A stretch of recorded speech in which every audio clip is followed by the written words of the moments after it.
Hey everybody, how's it going? Today, let's take a look at this beautiful vintage Rolls Royce, the 1979 Corniche. And this is going to be a full, in-depth review of the Corniche.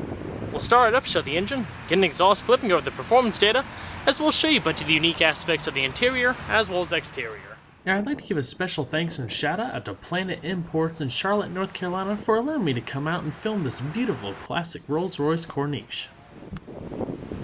And so, without further ado, let's go ahead and start her up, let her run. It's a beautiful white exterior with a full red leather interior, black color contrast piping, and black accenting on the dash and the carpet.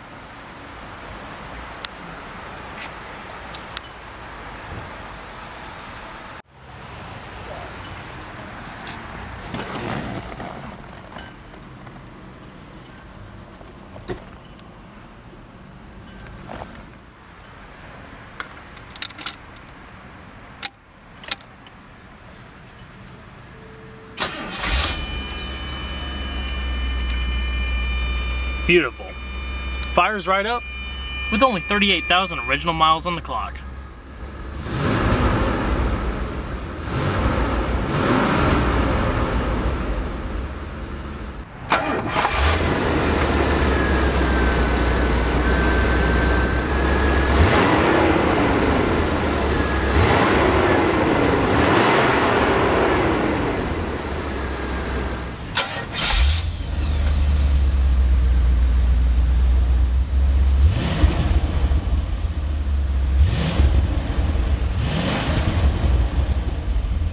As you'd expect out of a Rolls Royce, the steering is exceptionally smooth. Very fluidic as you toss it side to side. It's also leather wrapped, giving it a nice soft touch feel. The standard and only transmission option was a G400 3-speed automatic gearbox with low gear selection. Very smooth shift column. And before we continue, let's go ahead and drop the top. Just undo these little clamps first. Bring them out from the windshield frame. And then you have a power assist mechanism located down in the center console here. Just flip it to the right.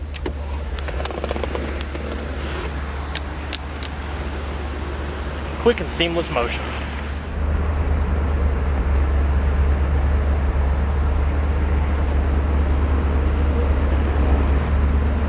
Go ahead and put down the power windows.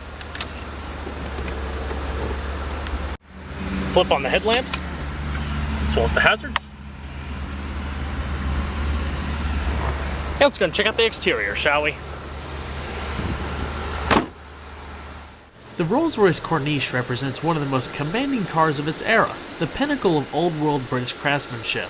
Based on the Silver Shadow sedan, the two-door counterpart was offered in both hardtop and convertible trims and was completely hand-built by coach builder Mulliner Park Ward in London, England.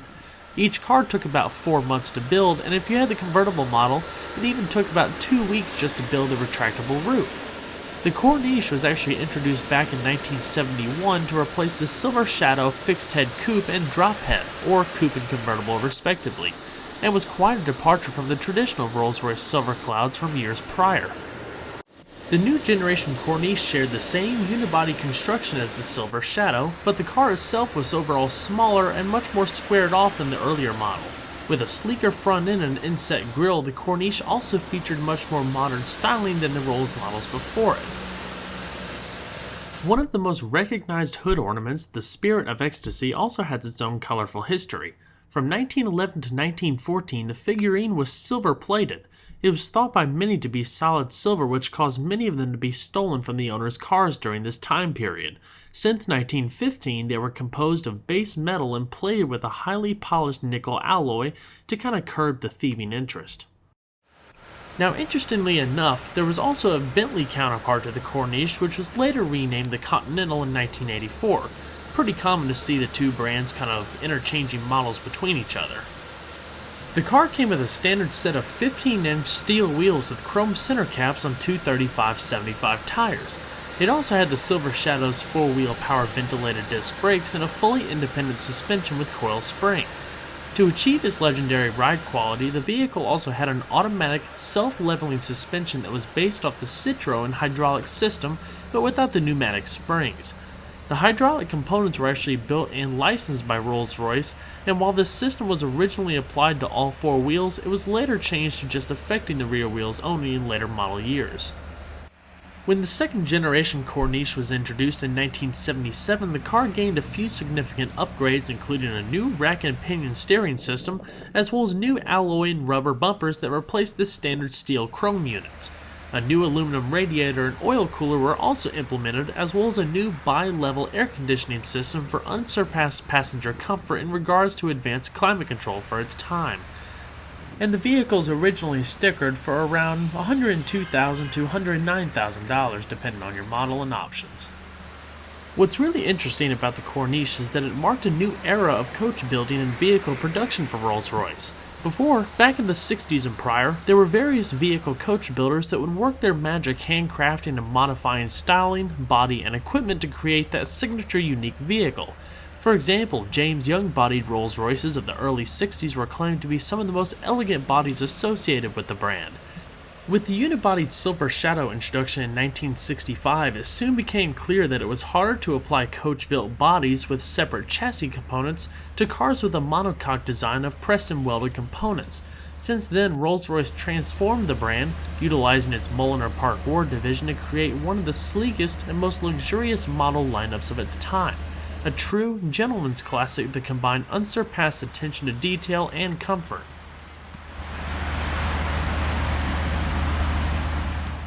Overall length was around 204.6 inches with a width of 72.3 inches and a height of 58.5 inches.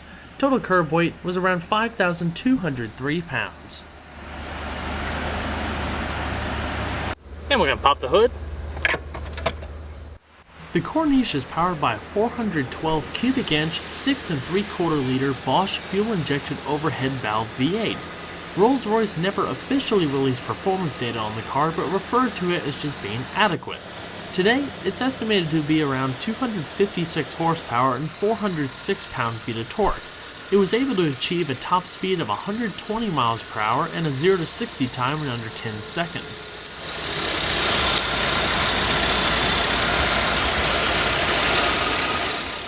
And as far as fuel economy, the vehicle had a gas tank of around 28.6 gallon capacity. Expect around 11 cities, 17 miles to a gallon.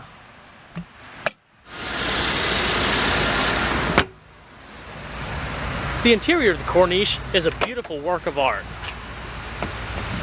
Pure, hand-built craftsmanship utilizing the finest materials and real wood, supple leather trim, as well as metal and chrome accenting. Beautiful walnut wood trim outlines the tops of the doors, goes across the dash, and blends into the rear seat, highlighted by contrasting wood trim down below. Little ashtrays located up top, chrome accented. The entire door is pieced of leather, with carpet running down below, your black color contrast piping, and little door storage pockets. Extra pocket up front, housing your front speaker, as well as accent lighting. Manual mirrors, located right here. You have all of your power windows like you saw earlier, your power door locks, and this controls your power actuated seat. The passengers are greeted by beautiful, genuine, supple leather seating. Extremely comfortable and plush, accented by that black color contrast with the red, definitely gives it a nice, beautiful finish touch. Unique aluminum door sills, inscripted with the Mulliner Park Ward insignia. Plush, thick black carpet, leather foot guard, as well as the dash being entirely wrapped in leather as well. You can see that kind of traipsing on down below with the stitching coming across the hood here, extending the length of the vehicle. So let's go ahead and see if she sounds.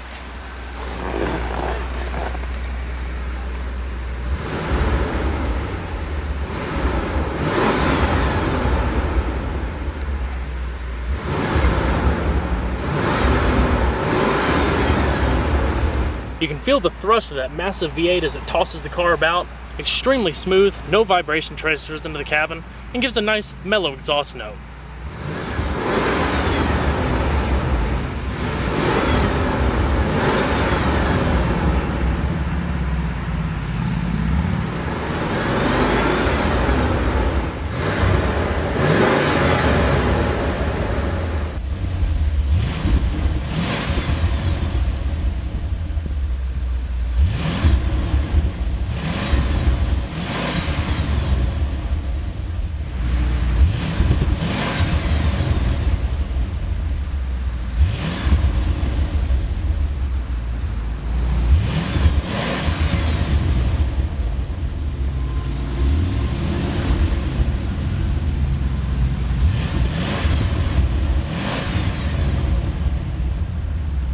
So we're going to put the top back up. I went ahead and filmed the tour of the passenger side with it down so you can get the different perspective.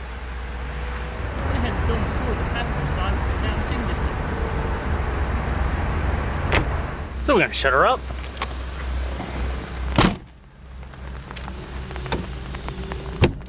Got just a little bit of a rain shower coming. Now this up here is the original AM/FM Blaupunkt radio. Very simple in its operation. Tune, power, as well as switch in between your AM/FM's frequencies, speaker balance, and there's a little lighter located down below there. Now while the original radio actually doesn't function anymore, it was left in for originality, while a newer one was put down below.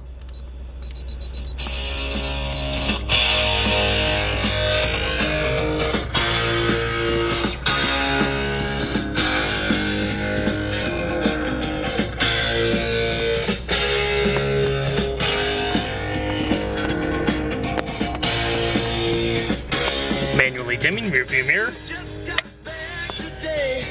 Them wild, but man, I still think them cats are crazy. They were asking if you were around, how you was, where you could be found. Now probably one of the neatest things also, obviously this came with factory equipped air conditioning, but it's a primitive version of dual zone climate control and or automatic climate control, so you can leave it on auto and it'll automatically adjust, or change the temperature of the lower vents and the upper vents. Quite interesting. And like you saw earlier, your hazards are located over there. So you can turn it on low, high, and defrost. Pretty amazing. Chrome aircraft inspired air vents. Also gives a beautiful solid feel to the interior. You also have a digital display up front here with your outside temperature, digital clock, as well as timer. To activate the timer, just hit start. And reset. Now it's your fuel cap release, your panel dim for your brightness, as well as resetting the oil gauge to kind of assess where you are. Your warning lights show up in that little display there, and like you saw earlier in the top left hand side here, you have your ignition as well as your lighting control. Cruise control located on the gear stalk. You also have a beautiful, yet very simple gauge cluster, speedometer off to the left, as well as your other vehicle diagnostic data off to the right with your amps, oil, fuel, and temperature. You can also see down below here in the lower part of the center console where it's also stitched leather. Beautiful execution. So we're going to shut her down. Check out behind the seat. Now to gain access to the back seat, there's actually a power actuated mechanism here that'll pop the seat loose. There's a button located on each side of the seat for the convenience of the back passengers as well.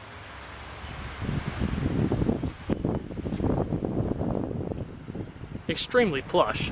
We'll hop on in on the other side when I have the top down portion and show you that a little bit more in depth. There's also a bit of lighting back there on the rear of the soft top. So let's go and check out the rest of the vehicle, shall we? Now as expected, trunk space is quite massive with plush, thick carpeting. You can also see in the back, like I showed you earlier, the cover for the convertible top, so it doesn't actually show all of those mechanisms when you have it in the retracted position.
Same power adjustments located on the passenger seat that you find on the driver's.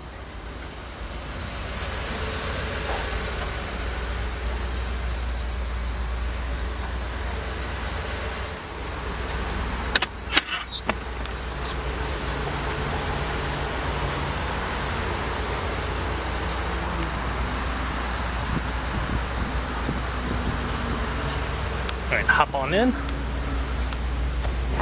This little hump in the seat actually keeps you planted more in the back so you're not sliding around all over the place. Some back storage. Decent amount of room. See a little bit more of this angle also. Your manual lumbar and manual recline for both seats.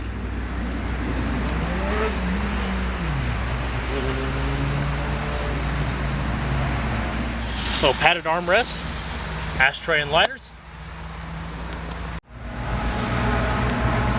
It's beautiful. You can open the seat by buttons on either side actually.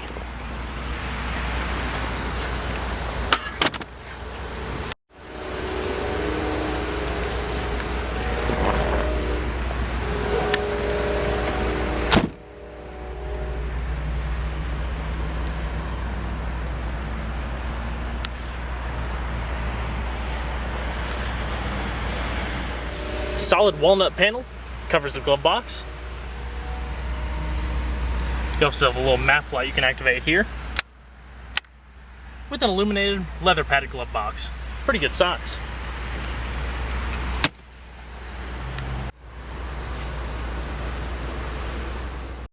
The Rolls Royce Corniche is a timeless classic of tailor-made custom coachwork. Combining amazing attention to detail, effortless power, and a commanding presence, the Corniche is an absolute legend of luxury. Well everyone, I hope you enjoyed this in-depth look at the 1979 Rolls Royce Corniche Convertible. Be sure to stay tuned next time, there's a lot more where that came from. Take care everybody.